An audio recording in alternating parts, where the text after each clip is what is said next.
नमस्कार, मैं जितेंद्र चतुर्वेदी। वो अरविंद केजरीवाल जो ईमानदारी की दुहाई दिया करते हैं, ऐसा क्या हो गया, कितने हड़बड़ाए हुए हैं। उनकी पार्टी में जो हलचल है वो कई तरह के सवाल पैदा कर रही है। फिर वो जिस तरीके से क्लीन चिट बांट रहे हैं वह भी संदेह पैदा करता है। क्यों, उस पर हम लोग आएंगे। बात इस पर भी करेंगे कि ये जो 200 जीबी का डिजिटल एविडेंस मिला है, इसमें ऐसा क्या है जिससे माना जा रहा है कि ये आपका संकट बढ़ा सकता है। और फिर ये भी कि कोर्ट में क्या कुछ नया जो है वो ईडी ने रखा, जो आपकी सरकार और अरविंद केजरीवाल के लिए ठीक संकेत तो नहीं कहा जा सकता। लेकिन सबसे बड़ा जो सवाल है वो है क्लीन चिट वाला। और ये जो क्लीन चिट का मसला है, ये दरअसल बताता है कि अब किसका नंबर लगने वाला है। अब आप कहेंगे मतलब, देखिए, सत्येंद्र जैन को क्लीन चिट दी थी अरविंद केजरीवाल ने, ईडी उठा कर ले गई। मनीष सिसोदिया को क्लीन चिट दी अरविंद केजरीवाल। इनका सारे कागज हमने देख लिए। पता चला ये कागज देखते रह गए और ईडी लेकर चली गई। इन दोनों मामलों से पहले जितेंद्र तोमर वाला जो मामला हुआ था, उसमें भी इन्होंने कहा था कि हमने तो सारे कागज देख लिए। कागज देखने का ये हाल हुआ कि वो भी चले गए। और अब इन्होंने कहा कि साहब 1000 जगह छापेमारी इन लोगों ने मार ली और एक पैसा नहीं मिला अभी तक। और नाहक ही संजय सिंह को परेशान कर रहे। अच्छा, यहां भी इन्होंने क्लीन चिट दी। और क्लीन चिट का आलम यह है कि 13 तारीख तक जो है संजय सिंह की ईडी को कस्टडी दे दी गई है। और यह माना जा रहा है कि 13 के बाद ऐसा नहीं है कि उनके लिए कुछ सुखद संकेत होने जा रहा है। क्योंकि ईडी जिस तरह से शिकंजा कस रही है और वो छापेमारी वगैरह मार रही है, उससे बहुत कुछ चीजें निकलकर सामने आ रही हैं। मसलन ये ईडी ने कोर्ट को ही बताया था कि छापेमारी चल रही है और चंडीगढ़ में एक छापेमारी हुई। उस छापेमारी में जो व्यापारी मिले, उन व्यापारियों ने बहुत कुछ बताया कि ये जो न्यू एक्साइज पॉलिसी बन रही थी, तो उस न्यू एक्साइज पॉलिसी में उनके लिहाज से जो फेरबदल होगा, उस फेरबदल के लिए किस तरह से पैसे वगैरह मांगे गए थे, वो तमाम चीजें जो है वो ईडी के पास हैं। और ईडी ने हालांकि अभी वो कोर्ट को दिखाया नहीं, लेकिन ये बताया है कि उसके पास चीजें मौजूद हैं, एविडेंस मौजूद है। तो आप इससे समझिए कि किस तरह की परिस्थितियां बन रही हैं। और खास तौर से तब जब अरविंद केजरीवाल क्लीन चिट देने लगते हैं। अब वो अमानतुल्लाह खान से मिलने पहुंचे। आपको ध्यान होगा कि ईडी की छापेमारी हुई थी उनके यहाँ। अब वहां भी बताने लगे कि साहब ये बड़े ईमानदार हैं। तो क्या अब ये जो क्लीन चिट है उसने अमानतुल्लाह खान के लिए भी रास्ता खोल दिया है ईडी वाला, कि अब ईडी आएगी और उनका भी जो है खातिरदारी हो सकता है। देखिए, ये सवाल बहुत बड़ा है। और इसलिए क्योंकि ये जो अरविंद केजरीवाल के क्लीन चिट वाला मसला है, ये मसला उनके नेताओं के ऊपर बड़ा भारी पड़ जाता है। लेकिन बड़ा सवाल यह है कि अरविंद केजरीवाल इतने हड़बड़ाए हुए क्यों हैं। देखिए, अरविंद केजरीवाल की समस्या जो है वो बढ़ती जा रही है। इधर संजय सिंह, इधर अमानतुल्लाह खान के यहां रेड पड़ती है, और उधर मनीष सिसोदिया जिस तरीके से कोर्ट में बोल रहे हैं, उससे एक बात तो स्पष्ट है कि आने वाले दिनों में कई और विकेट हैं जो गिर सकते हैं आम आदमी पार्टी की सरकार के। चूंकि आतिशी और सौरभ भारद्वाज का तो सीधा सीधा नाम लिया गया है कि विजय नायर का इनसे लेना देना है, और सामूहिक निर्णय था। अब ये दो बातें तो स्पष्ट तौर पर अरविंद केजरीवाल के लिए ठीक संकेत और संदेश नहीं है।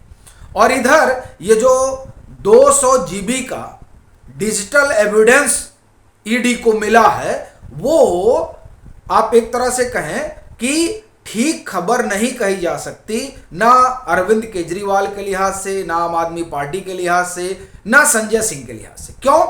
वो जो 200 जीबी डेटा है उसमें बहुत कुछ क्या है, उस पर हम लोग एक एक करके बात करते हैं। देखिए, पहली चीज तो यही कि आपको ये ध्यान होगा कि ईडी ने कोर्ट में ये साफ तौर पर बताया था कि जो डिजिटल फुटप्रिंट है उसमें कई तरह की चीजें हैं। मसलन अमित अरोड़ा से इनकी बात हुई, ये इसका डिजिटल फुटप्रिंट है उस डिजिटल एविडेंस में। इनके लोगों की बात हुई, इसका फुटप्रिंट है।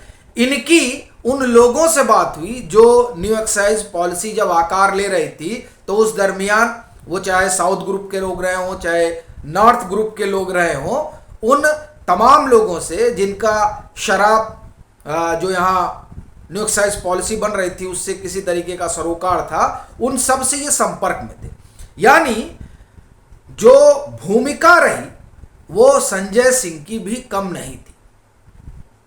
ये उन लोगों में शुमार थे जो तमाम शराब व्यापारियों को इस बात का आश्वासन दे रहे थे कि आप चिंता मत करिए, आप जिस तरीके से चाहेंगे उस तरीके से न्यू एक्साइज पॉलिसी में फेरबदल करा दिया जाएगा। मैं मनीष सिसोदिया से बात कर लूंगा। यह ईडी ने कहा है, किससे? कोर्ट से। तो कहा कि आप चिंता मत करिए, मैं सब फेरबदल करवा लूंगा। और यही आश्वासन इन्होंने अमित अरोड़ा को भी दिया था।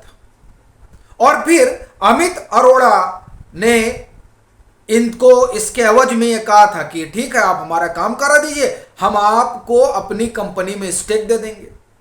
अब चूंकि यह खुद स्टेक ले नहीं सकते थे तो डमी रखा गया। यह सब ईडी बता रही है। किसको बता रही है? कोर्ट को बता रही है। अब ये जो तमाम बातें वो बता रही है, उसी में ये 200 GB का डिजिटल एविडेंस भी है, जिसे कोर्ट में ईडी ने बताया और कहा कि इसके बारे में पूरा डिटेल निकालना बड़ा जरूरी है और इसके लिए आवश्यक है कि संजय सिंह को की कस्टडी दी जाए।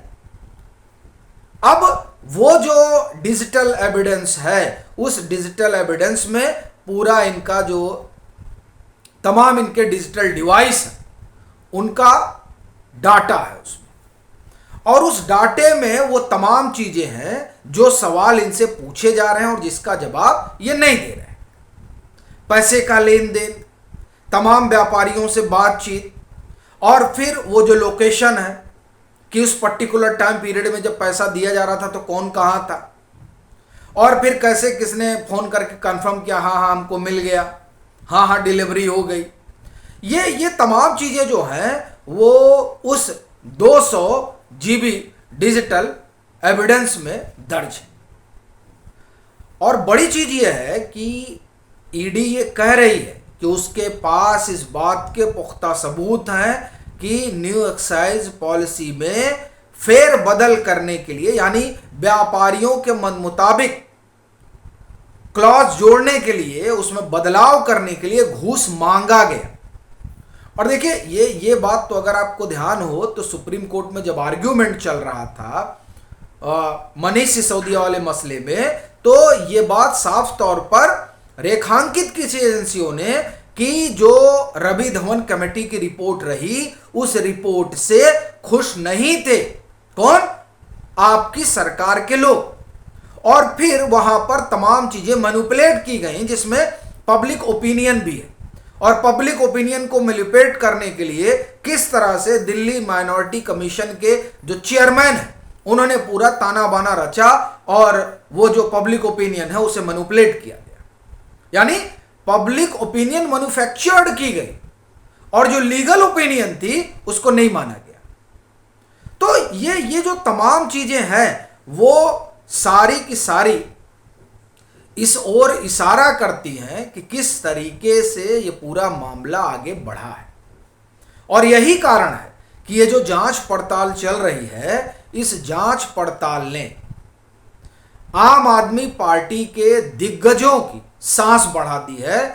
अब उनको इस बात का डर सताने लगा है कि साहब इतने लोग तो चले गए, अब अरविंद केजरीवाल ही जो है वो बचे हुए हैं। तो ये जो तमाम कागज खुल रहे हैं, इन कागजों में क्या वो सारी बातें दर्ज हैं? ये सवाल बड़े हैं।